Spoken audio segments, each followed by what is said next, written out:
The 2 weeks leading up to starting chemo were just the most amazing 2 weeks of my year, actually, which sounds so bizarre, but you just had, the house was full of laughter. It was full of friends. Like, I had my best friends around. They would come around every night after work, and we would just sit there on the couch, like, holding hands and telling each other we loved each other. I'm like, it shouldn't take a crisis for this to happen, but it does, right? What do you do when you get the worst news of your life? News that you really weren't expecting. News that throws you irrevocably off course. Do you hide? Do you cry? Do you make a list of people to call and share the news with? Do you make a video about the scariest journey you've ever been on?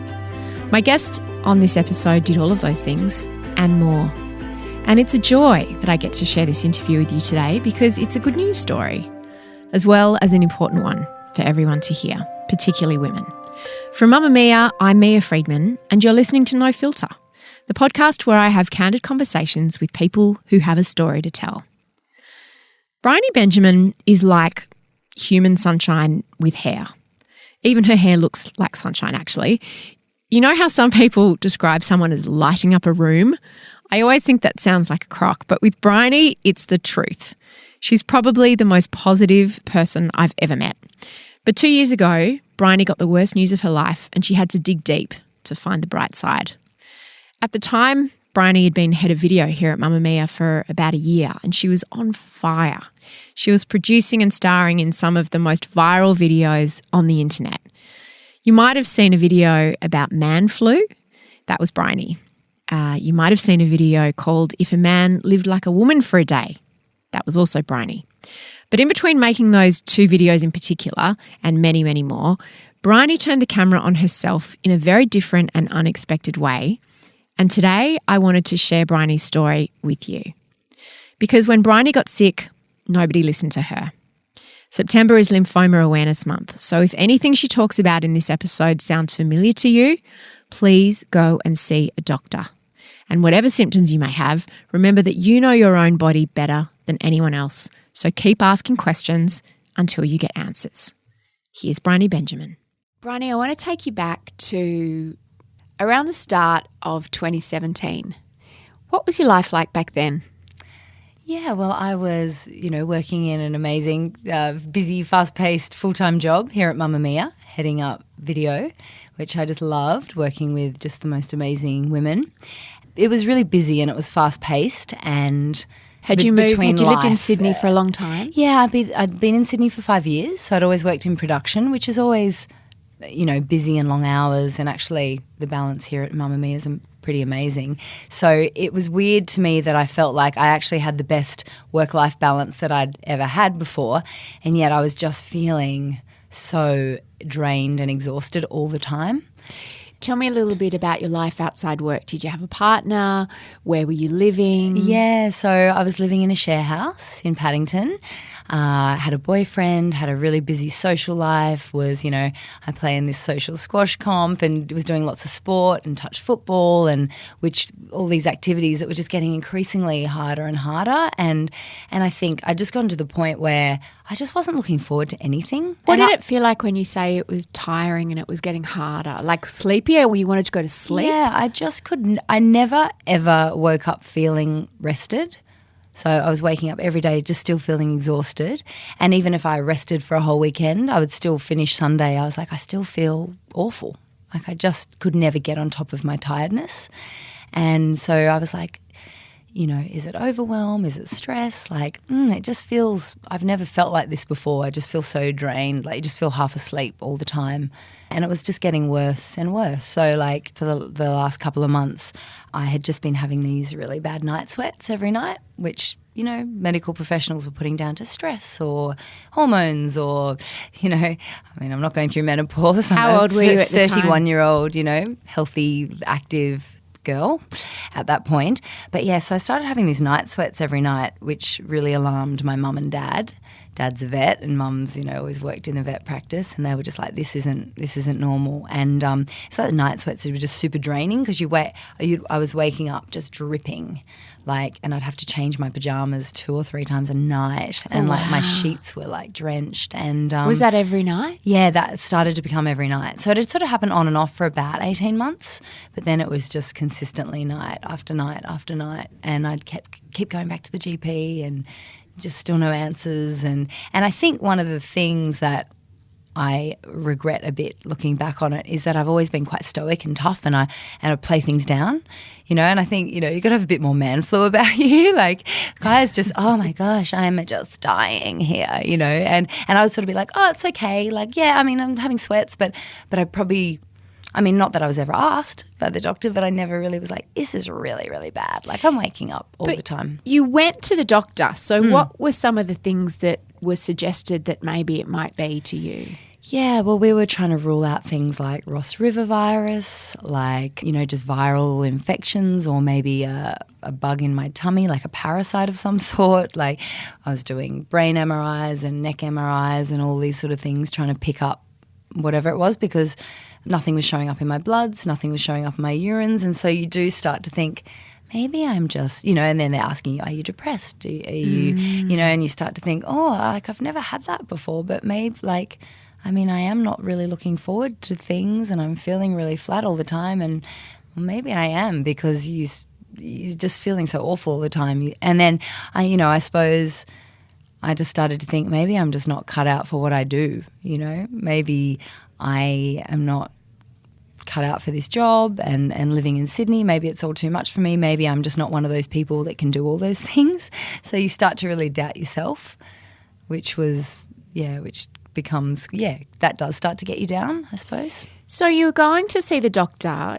You were experiencing these symptoms that were getting worse over a period of about 18 months, during which time you'd started a new job, you'd started a relationship. Yes. All of these tests were ruling things out. When did you start to get worried, or are you just a fundamentally positive person that's just like, I feel fine, I'm 31, what's going to happen to me? Definitely I was like, this doesn't seem normal. But I even right up until, when I got diagnosed, I wasn't worried. I just kept thinking, oh, we'll figure it out. It'll be a virus. It'll be something random. We just can't work out what it is. But obviously it's feeling awful. But yeah, I was never in my wildest dreams had I thought it would be something more sinister. And I worked with you over all this time, and not super closely, but closely enough. And I didn't even know that you were unwell. And then what happened? Yeah, so it was my mum and dad kind of put their foot down, came down to Sydney and went to see another doctor with me. And I think this GP was sort of like, what's this, 31-year-old princess doing, bringing mum and dad along to the doctor? He was a bit, this is odd. And bloody millennials. I know. Don't go anywhere without their parents. Literally, it was like, oh God, another one. Have they called in sick for you too? Rung your boss, And they hadn't. Yeah, no, they hadn't. Good to know. Yeah, and so we just did a whole bunch more tests, and it was the night sweats were really alarming them. They were like, it's not normal for you at your age to be having night sweats every night. And so they ended up calling my regular GP that I had been seeing and saying, we're actually really worried it's lymphoma. They didn't tell me this at the time because they didn't want to scare me. They were really worried it's lymphoma. Can you get it in to see a haematologist specialist?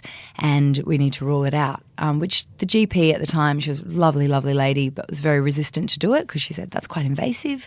The only way you can do that is to go in and biopsy a lymph gland. And mum and dad were like, well, then that's what we need to do because you can't rule it out any other way. So that's what we need to do. Would she speak to them even though you were over 18 and her patient? Yeah, I'm not sure. I'm not sure how that came to be. I think Dad just managed to ring her. Yeah, luckily, and just say, hey, look, I'm Briony's father. I'm really concerned, and this is what I'm worried it is. We'd also had one of our dear family friends had passed away a few years ago from lymphoma, so Mum was very clued into all the symptoms from that.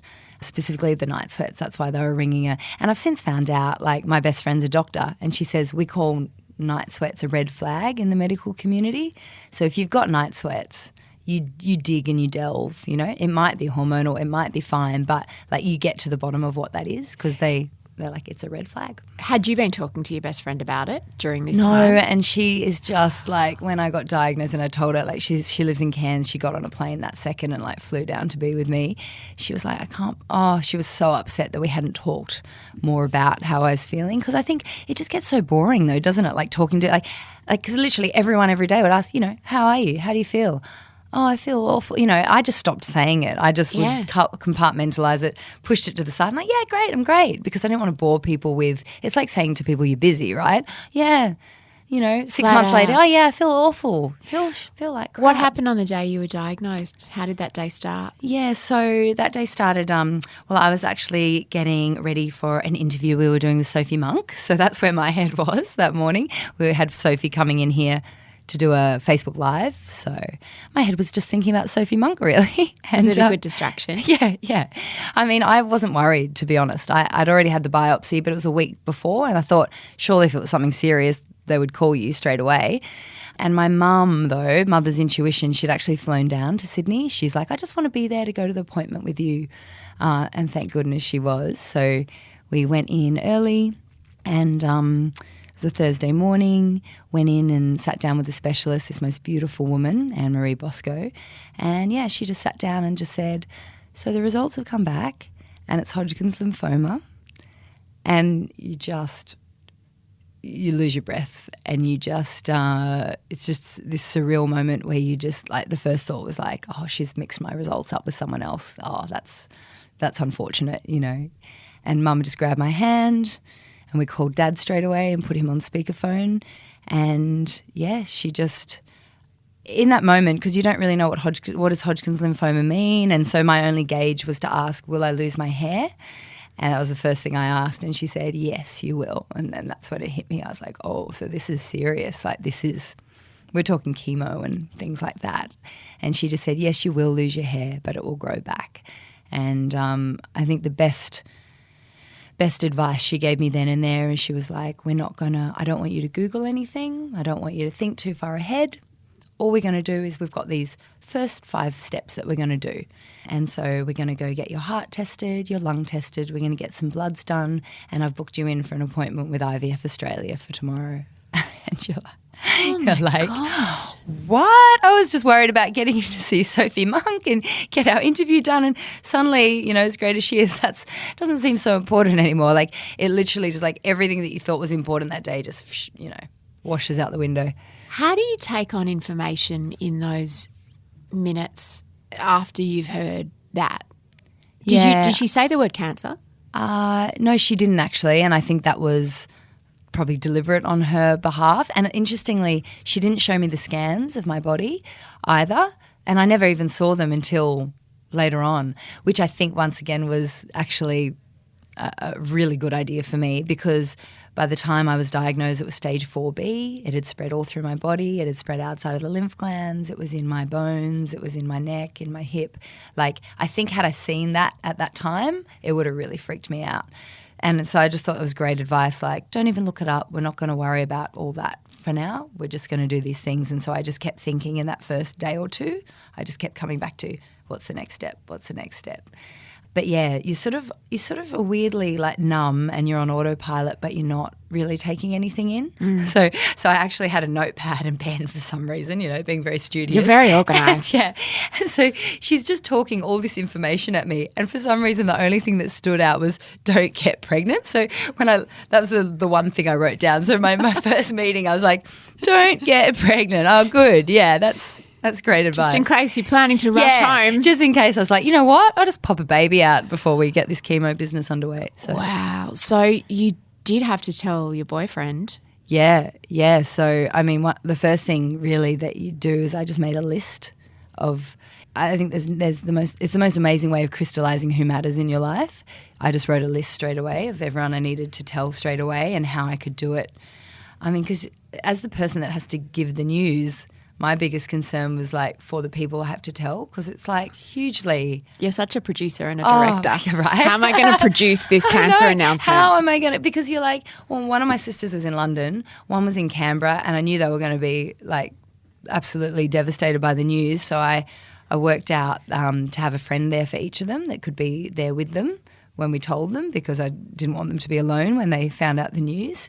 And, so I just wrote this list down of the most important people in my life and, one by one you just call them. You call them? Yeah. What did you say? Because you must have, were you just in shock and numb at this point? Yeah, completely, and I think the thing is it's just, it's just not a phone call you ever think you're going to have to make at that age, and suddenly I think actually Holly, my gorgeous Holly, our head of content here, was one of the first people I called. I think she was the second to let her know I wouldn't be coming in today. But, you just call, it was just something like, I just wanted to ring to let you know that, unfortunately the results have come back and they're not what we wanted them to be. And it's actually lymphoma, which is a type of blood cancer. And it's all going to be good. It's a really good one to get. That's what I would sort of reassure everyone with straight away, that of all the ones to get, it's, has a really good rate of survival. But it is going to mean, the next, 6 months or so have to be kind of cleared, and I'm going to have to do chemo and do that because, I think everyone, it's just a big hit of information to take, obviously, in one go for people. What was the spectrum of reactions that you got from different people? I mean, I think just about everyone I called just broke down in tears, really. That's just a shock to people. Did you find yourself having to comfort them? I didn't really see that as a burden or anything as such. To me, I just felt like, I'm lucky to have people that love me that much that's upsetting to them. But, actually some amazing advice that you gave me, I think, on the second day. I remember you texting me and saying, if this is helpful, which is such a lovely thing as well, not throwing advice on people, you're obviously well-versed in how to do this, but you just text me and said, day one of Project Kick-Ass, and you're like, if this is helpful, it might, just for the admin and keeping everyone up to date, if you want to, create a WhatsApp group and add everyone in just so you can bulk update everyone. And it was such good advice, especially for those first few days and weeks where everyone's sort of frantically wanting to know what's the update and what's happening. But just the admin of letting, all these people know and keeping them up to date. Because that's almost a full-time job. Yeah. And then people they want to know, but they don't want to be asking inappropriately or upsetting you. So, and I think that's the thing, as the person going through the crisis, you have to kind of set the rules for everyone. You have to kind of set the framework. And so just very early on, I just sort of said to everyone, I'm like, ask me anything. As people would come over to see me, I'd just say, just so you know, I'm probably going to cry at some point. If you need to cry, you cry. That's fine. You're not going to upset me. Don't worry about that. But, you have to sort of put people at ease because otherwise people are freaking out that they don't want to cry in front of you to make it worse. But so I just thought, I'm just going to, from the outset, just say, if you need to cry, just cry. And I'm going to cry. It's shit. This is sad. It's fine. What did you do that night? The first night was probably the toughest night of the whole, nearly the whole thing, I reckon, because it just comes in waves, just the disbelief of it and that just the unknown of it. And I remember my partner at the time, he just held me really, and I just cried all through the night and I would fall asleep for half an hour or an hour and I'd wake up and I'd just remember and just start crying again. And I remember just having a shower before bed and he came into the shower with me and we just held each other and I just wailed and wailed like I've never sort of cried before. And that was probably the worst bit in a way. Once that first night was over, it was like, okay, now into action, let's go. Yeah. What do you think you were crying for? Can you articulate it? I think it's just scary. I think the unknown of it is scary. Your life has literally been spun upside down in the course of a few hours, and you're worrying about, am I even going to be here in 3 months' time? Is this it for me? Am I just one of those people that's not going to, be around for long? B, how did you manage your mind through all of this? Because with my friends who have been through this and similar, there are times when you do have those dark nights of the soul where your mind, and it's not always at night, where your mind does go there. And some people are just like, I'm closing that door and I'm not going to go through there. And others are like, well, sometimes that door opens and I have to go down that path and think about what might happen. How did you manage all of that for yourself? You seem to me to be someone who's very deliberate about her choices and the way you think about things. Yeah. How did you handle it? Well, I think I got lots of great advice from lots of different people and things. So I think I sought out a lot of advice from people, because the one thing, I think it is really hard to give anyone advice that's going through this if you haven't been there yourself. And I just think unsolicited advice is really never really warranted or wanted, is it really? Did you get a lot of that? People going, I had this healer, I have this crystal person. Yeah, actually no. Amazingly, like just the network of people I had around me were incredibly amazing and intuitive, and but yeah, a few of the things that were really helpful was, I had an incredible support network around me, and that was key, obviously. And I had a mother and father that were just there with me every single step of the way, which helped a lot. And so I think one thing was just talking things out loud.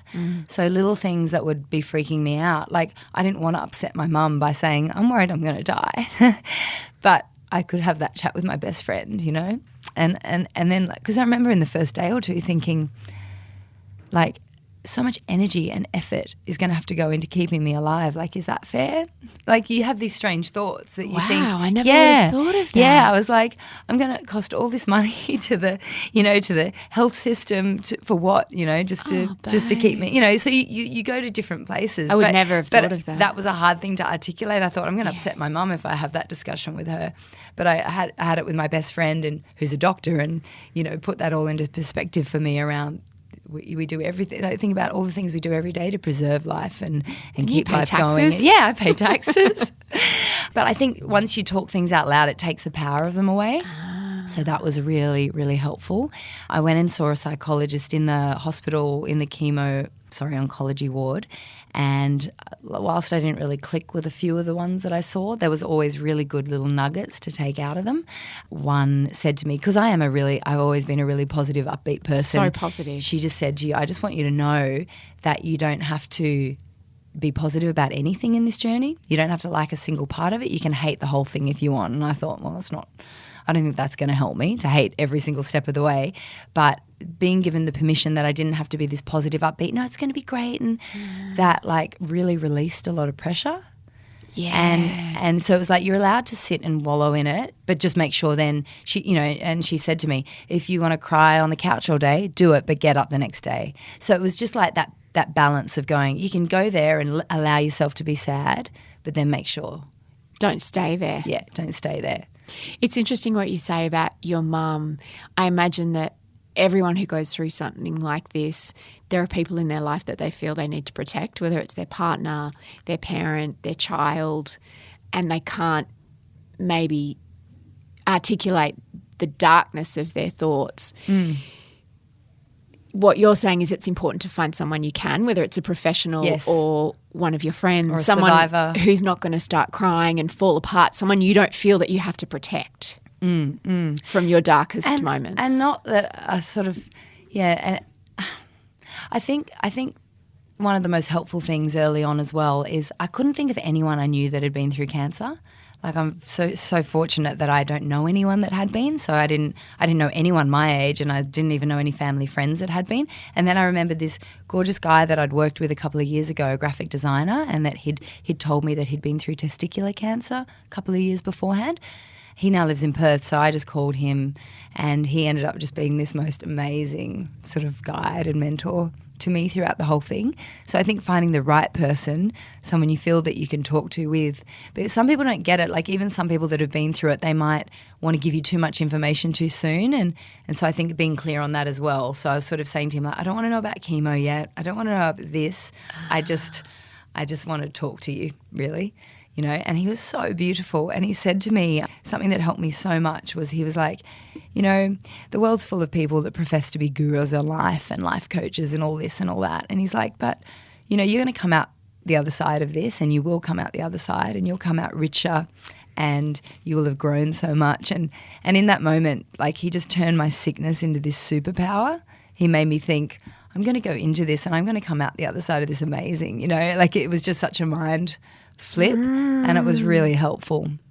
Are there some things that only someone who's been through cancer can understand? Totally. Yeah, totally. And that only they can say and only they can joke about, I think.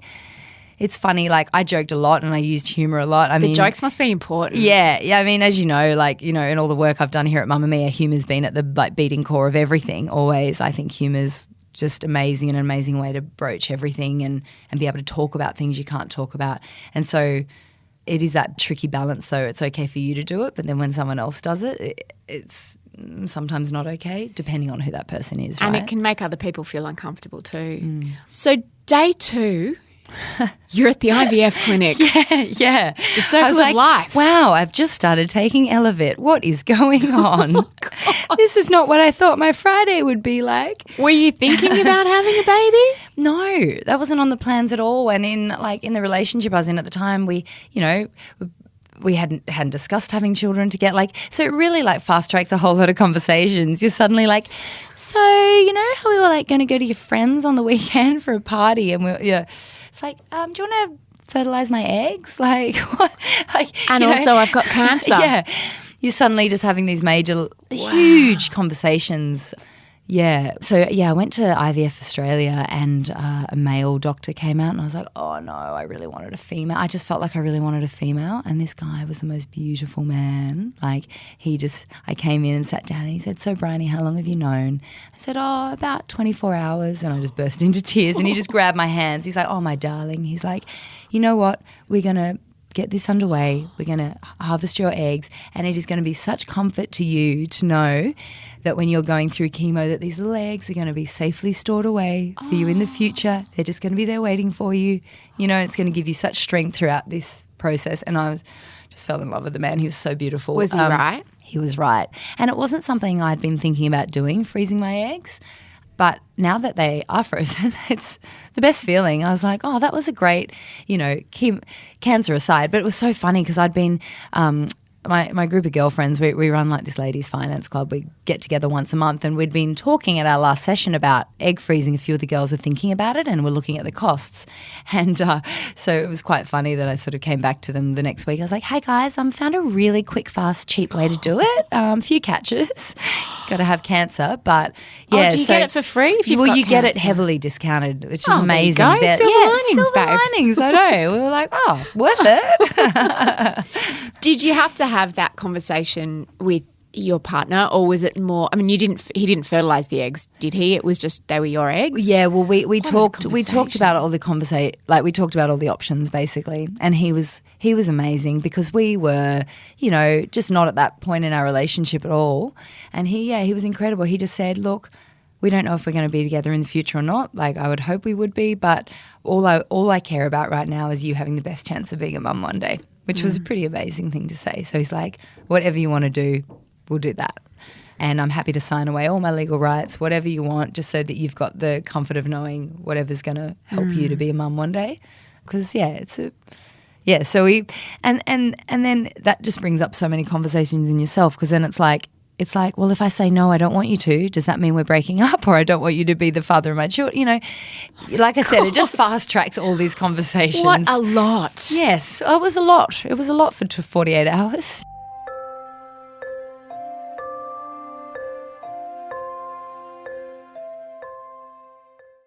It's funny how the definition of good news changes in a short amount of time. I remember you saying, good news, they can get me in for my first chemo before Christmas. I was like, well, that's amazing. Yeah. Happy days. All I want for Christmas. But it actually was great news. Yes. That was really good news. But you knew that chemo was going to be pretty arduous, and you were going to go up to move back in with your mum and dad up in Brisbane. On the Gold Coast. On the Gold Coast. Yeah. And that meant packing up your life in Sydney, taking indefinite leave from your job, giving up the lease on your house, and moving back home with mum and dad at the age of 31. Yeah. And you had to do it very quickly after freezing your eggs. Yeah. You had a series of kind of farewell dinners or people coming over, and then you moved back home and started chemo. How does your brain catch up with all of this information and all of this change before your body has to go into this really hardcore treatment? Yeah, I mean, I think there was just so much to get done that you don't really have a lot of time to think about it all, really. You're going to so many medical appointments, so many hospital appointments, so many different specialists. Like, there's so much admin to do.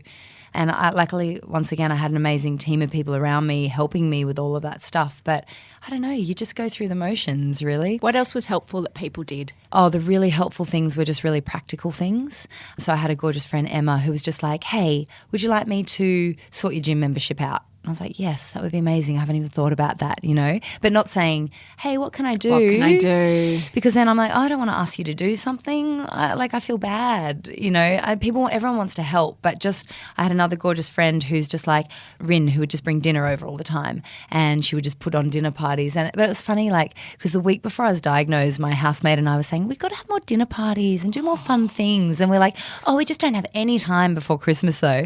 And then suddenly we're like literally doing a breakfast party, a lunch party, a dinner party. Like, the house was just full. And it was actually the 2 weeks leading up to starting chemo were just the most amazing 2 weeks of my year, actually, which sounds so bizarre, but you just had, the house was full of laughter. It was full of friends. Like, I had my best friends around. They would come around every night after work and we would just sit there on the couch, like holding hands and telling each other we loved each other. I'm like, it shouldn't take a crisis for this to happen, but it does, right? Because we get so busy doing all the important things when really what's more important than sitting around with the people you love most in the world and telling you that you love them, Were you feeling sick by this stage? Like, once you knew what it was, could a part of your body almost relax into how shit you felt? Yeah, I think because the thing was I still looked so well. Like, you did? I actually remember the day before I was diagnosed, I was in here and I remember you saying to me, God, you look amazing today. Yeah. I was like, it's the spray tan. I feel horrendous. But, You looked so well. I looked so well, which was something that I think always threw people off.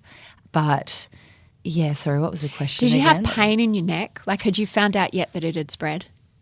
Yeah, so I knew by that point that it had spread. I was just waking up in like quite awful pain, so they put me on some quite strong painkillers straight away, and while I was on that, I could sleep through the night and it was helping with the pain. But yeah, I just did feel really, really tired. But I think it was finally like I felt like I was allowed to sleep and rest through the day, so I was just like, whatever, I'm just going to sleep and rest. And I was really tired. But I think the biggest relief of it in a way was that like, oh, I'm not just crap at life and I'm not just not good at what I do and I'm not just, There's a reason for why I've been feeling so terrible. Yeah, that was sort of comforting. When you went home, tell me about your hair. Yeah, that was certainly the hardest part of the whole experience. One of. But one of the shittest. It was up one there. One of the most shit. Top three. Yeah, I had like long hair right down to my elbows for like 10 years or so. Beautiful long blonde hair. And it was a big part of my look, my identity. I really loved my long hair, and that was the thing that kept catching me. Like, that was the thing I would get the most upset about. Which is bizarre really when you're going to be putting your body through the absolute ringer and affecting all your organs and all these things, and you're worried about your hair, which just makes you feel silly and vain. And I got some advice around that early on. They're like, it's not vain, it's not silly, it's totally valid to feel like that. For a lot of women going through chemo, it's a huge, huge part of it. Something my sister Rihanna said to me, which was beautiful. She's like, I've just been having to think about how we could reframe the hair loss, and that every time it starts to fall out, rather than thinking, oh, my hair's falling out, maybe you could think the medicine's working and I'm a day closer to being well and feeling good. And that was really powerful. So I did that. It became kind of like a mantra, even though as my hair was falling out, I'd be crying. I'm thinking, oh, the medicine's working. I'm a day closer to good health. And that was really powerful. But yeah, so I went, we had gorgeous family friend Gail gave me a little bob cut, which was once the hair started falling out. And I think that's a good way to go about it because it's quite traumatic having long tufts of hair falling out. So as soon as it started to fall out, I chopped it into a little bob. And then it really only lasted about 2 days from there. And I held on as long as I could. I had it in these little pigtails, but it was falling out from the top, so it was getting matted. So I started to have this bit of a monk look going on, and it got to the point it looked so bad that I'm like, okay, we need to shave it now because this is making me sad. Oh, yeah. Yeah. I've actually taken a photo every single day from first day of diagnosis right through to it all coming back, which I'll turn into a little video at some point. But it's amazing, like watching the transition of it, because once you shave your hair, like that was a really emotional day, but then you're different. Like, it's like, okay, this is the signifier. Even though I was 3 weeks into chemo, you're like, now I look like a cancer patient. And that makes you feel sad. Yeah. I recently reached out to you and asked for some advice from a friend who was losing her hair during chemo, and you had the best advice. Yeah. Like did you decide you were going to wear wigs? Did you scarves? Like how do you then reconstruct your identity? Yeah, well, Mum had done a bit of research around that it can be quite stress relieving and anxiety relieving to have all the options there ready to go. Because you're like, I don't want to be walking around with a shaved head and everyone's seeing that. For me, early on anyway, while I was still not comfortable with it. And so she'd researched that getting a wig was a really good thing to have as an option. And like a lot of women, maybe that's not that important or they wouldn't want that. But for me, it was a really important thing. And so we went to a wig shop, and I think women that work in wig shops are like a special breed of angel. Like I dealt with like 2 or 3 different women and they were just so divine. But I ended up finding this wig at Starkles, of all places, which was just at the bottom of our house, like street. There was this wig shop, and I put it on, and it was like my hair but better. It was like a blow waved horse. Like because I think the preconception of wigs is like you think of party wigs and costume wigs, and you're like, oh gosh, I'm going to look like a freak. And the wigs are so amazing these days, which is really nice to know. So I got this wig, and when I put it on, I think I'll keep it and continue. And in fact, apparently a lot of like corporate women have wigs for this reason, because they're like, it's just easier. Your hair's done every day. Chuck it on, you're done, and you have this amazing blow dry. And so I remember like getting ready to go out for lunch, and my sister Molly being like, I know it's really bad to admit that I'm feeling jealous of your hair right now, but it looks so good, and I've spent an hour doing mine. Was it important that people, took the piss out of you sometimes? Oh, yeah. So that you didn't feel that everyone was treating you with kid gloves? Yeah. Well, my sisters are sort of really good at that. We all have a very like jokey relationship, I think, as most siblings sort of do. But the laughter was so key. And my gorgeous friend Jenna said to me a few weeks into it, she's been through chronic fatigue quite severely, and I just said, I would love to know any advice that you have for me. And she put this beautiful book together of all her thoughts and sent it to me. Oh, wow. And we're actually now talking about working on creating a book together that can just have all these beautiful little helpful things in it, because so much of the literature around it, it's so dense and heavy. Like people give you a book, it's like when it all falls apart, and you're like, I don't want to read that, I don't even touch it, like scary. But something that would be helpful, and one of the things was watch a lot of comedy. And at that point I was like, I'm 2 months into chemo, I haven't watched any comedy, I haven't been watching any stand-up. And so then we started watching like Netflix comedy specials every night, and it made a huge difference. I think forcing yourself to laugh and be joyful when you don't feel it was really helpful. It still has really good benefits. I've heard that just watching comedy, the laughing out loud is really helpful. Yes, yeah. It's just good for the soul. When you're scared of something that's actually inside you, is it particularly awful because you can't get away from it? Like, did you spend a lot of time thinking about what was going on inside your own body? Yeah, I mean, I think something that around language that was important to me early on, I listened to, the Headspace app? Well, the guy that founded that, he actually has been through testicular cancer himself. I didn't realise that. So he has this pack all on coping with cancer, which if anyone's going through cancer, I really recommend you do it. And one of the things he said early on was for him, he didn't like the language of fighting cancer or kicking cancer, or killing cancer, or like being angry at the cancer, because for him that just created tension and angst within your own body. And so I was trying to think a lot around, I don't hate this cancer.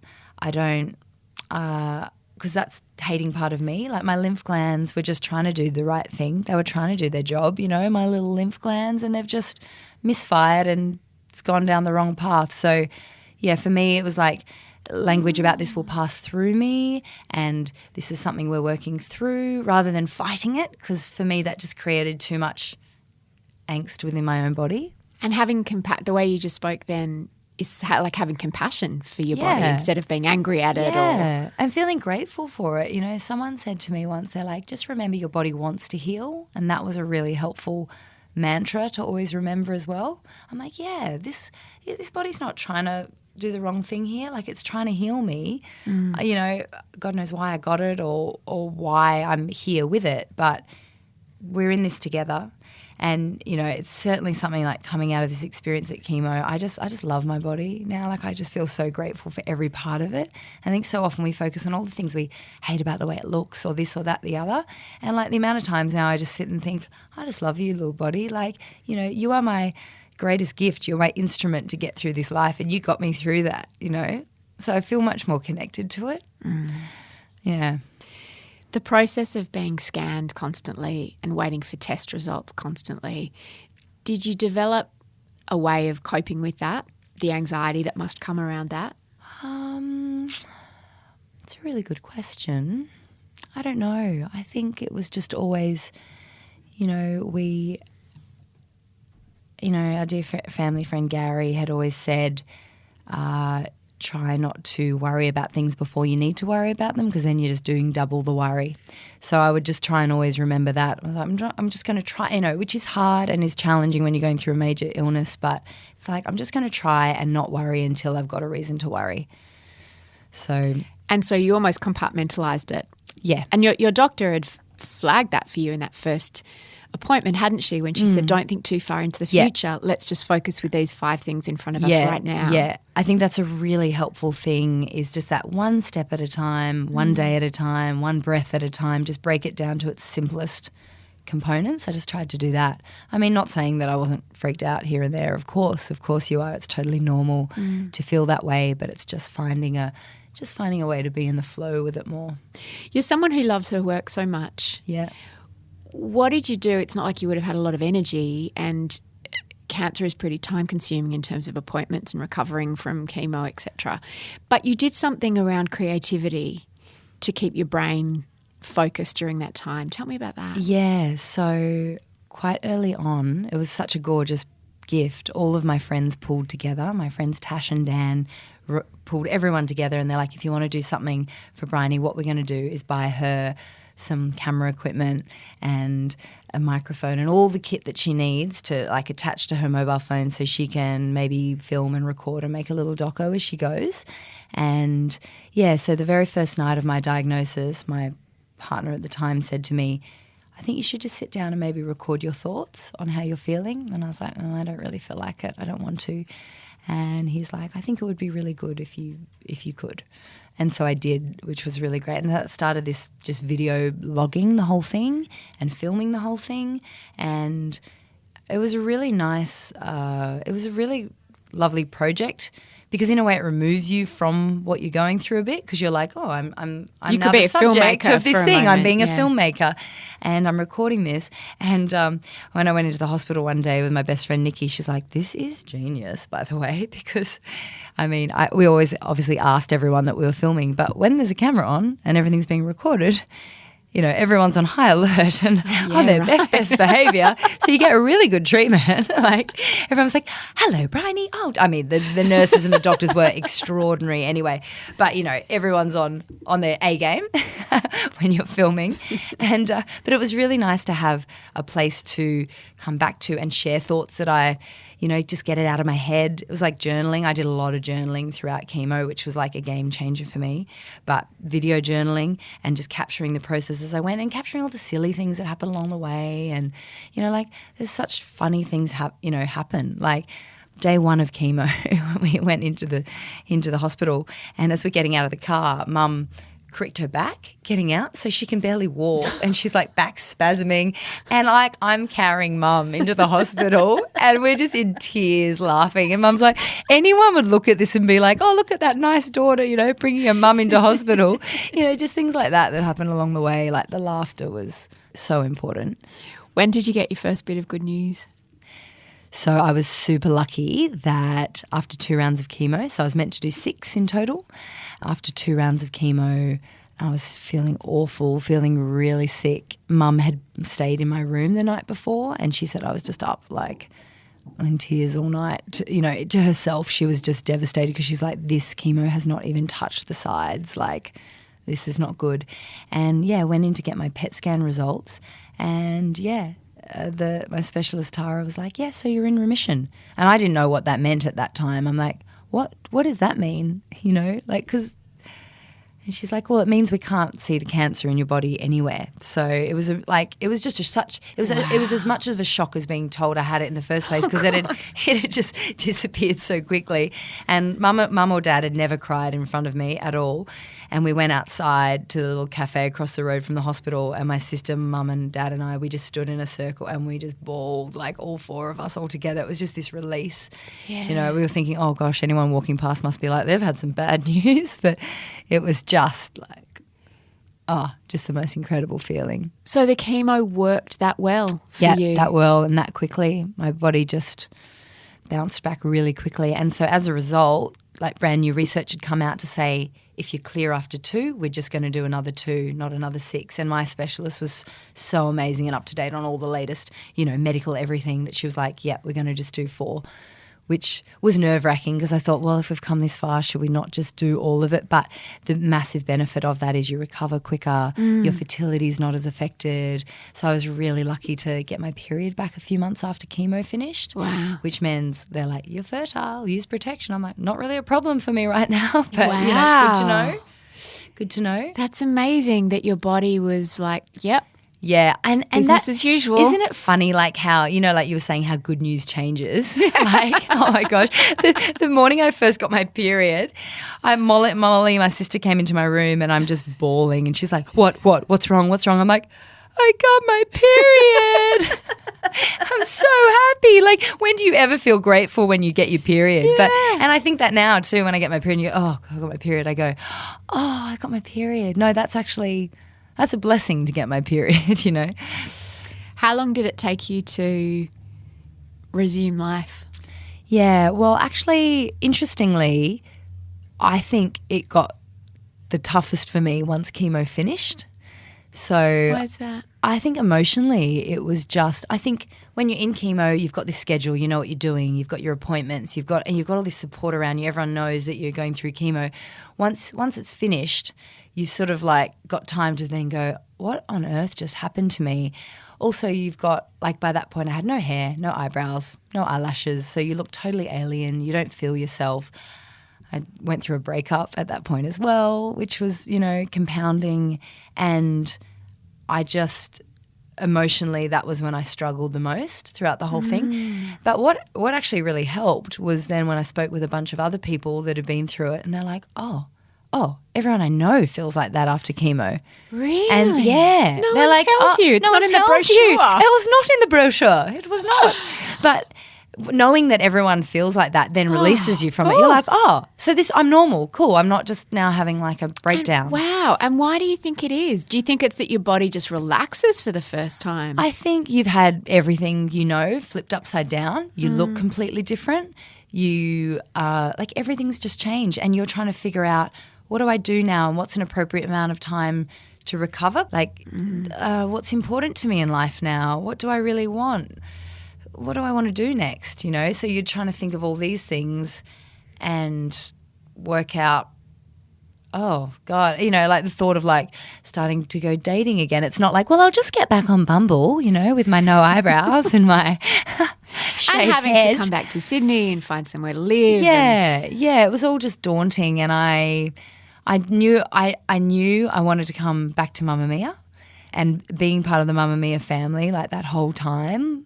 I don't know if you realise, but it was such a huge source of strength for me, just being connected into something bigger, like being across my, like just being connected to what you guys were doing and what was happening, and the support that you all gave me, and, like you all went and donated blood. Like that was the most beautiful thing. Like I just, we Skyped at the time. I was bawling my eyes out. It was just... I know, and you were bawling and we're like, oh no, don't cry. And I'm like, no, it's good too. But yeah, we just wanted to do something. Yeah. And I think giving blood is such an amazing thing to do for someone that's going through cancer. Like that was just the most gorgeous thing.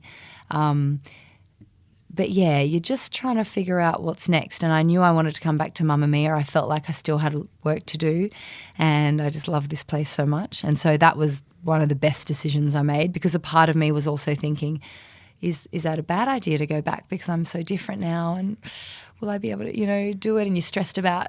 But coming back was the best, definitely the best decision. That day was very emotional. Yeah, it was. I remember coming in and just everyone I saw, I just felt like crying, but out of joy. It was just so lovely to see everyone and just feel, because this is a pretty special place to work. It's not like a normal office, it's like I always say, I have said to you before, it's like a magical little oasis. Like everyone here is just, it's the first thing people say when they come in here. They're like, everyone is so kind, everyone's like kind and lovely. And so it did just feel like coming back into this big family. That was a Briony-shaped hole that we missed you from. Yeah. So you come out the other side. You spat out after this extraordinary experience being turned and tumbled upside down. It was just over a year, really, wasn't it? Yeah. From start to finish. I say 9 months, but no baby on the other side, unfortunately. Yeah. What's life like now? It's amazing, actually. I feel it's like Luke said to me early on. He's like, you'll come out the other side, with a superpower. With a superpower, because you just feel like something that I remind myself every day is just to be bold, It's like I think back and I'm like, well, nothing's scarier than going into chemo for the first day when you don't know what's going to happen. So like telling some guy that I really like him, or, these things are not scary in the scheme of life, You got to just be bold and just feeling so grateful. I know it sounds, we always say like #grateful, #blessed, and it can no, but sound. You're allowed. If you've had cancer, I'm allowed. You're allowed. Yes, I'm allowed. Awesome, yeah. And I think too, like you just feel like you've got permission to do things you didn't have before. Like what? Like you have permission to say no to what you don't want to do, and you have permission to follow passions that you want to do, and you of course, I always had that permission, but I didn't realize it. Whereas now you're like, well, what are they going to say? Like I'm, no, I don't want to do that thing. That doesn't feel good to me. I think one of the hardest parts was just managing my energy when I came back, because I wanted to just do a million things and get straight back into this busy go life. And once again, something my dear friend Jenna taught me was the idea of JOMO, which is the opposite of what I normally do. So it's the joy of missing out. And she's actually just revel in that, and enjoy going, I'm not going to that party, I'm not going to that event, I'm not going to those drinks. I'm actually just going to enjoy sitting home by myself and taking in this day, And I think that one of my favourite quotes has become, there is nothing more than this day. And so, when you have moments where you're getting a bit stressed, overwhelmed, anxious, and you think, this moment that we have here right now, this is all that there is, And you might be sitting around with your family and, you're feeling frustrated and whatever, and you think, one day in 20 years' time, what I would give to come back to this moment and just be here with the people I love, and that they might not be here, or, we might be separated or whatever. And you think, so just enjoy it now. And so just there's been a lot more of just enjoying the little moments of life, because, the little things they're the big things. I've so enjoyed this last hour spending with you. It's true. It's about being present. Yeah. I'm so happy to see you so well. Oh, thank you. I'm so happy to be so well. Yeah. As I said at the start of this interview, September is Lymphoma Awareness Month. So if you'd like to find out more about lymphoma, its symptoms, its treatments, or what you can do to help people suffering, head to lymphoma.org.au. And if you'd like to see a little snippet of Briony's journey, head to mamamia.com.au and search for her video, You Only Get One Life. Or you can follow the link in our show notes. Briony is a lady startup these days. She left Mamamia earlier this year to start a company with a very close friend of hers and someone else who used to work at Mamamia. And their company is called Social Parade. You can find them on Instagram. They make fantastic social videos for brands. So if you are in the market for something like that, go and check out @Social Parade. No Filter is produced by Liza Ratliff. I'm Mia Friedman. You can find me on Instagram or Facebook @Mia Friedman, or sign up for my newsletter at miafriedman.com.au.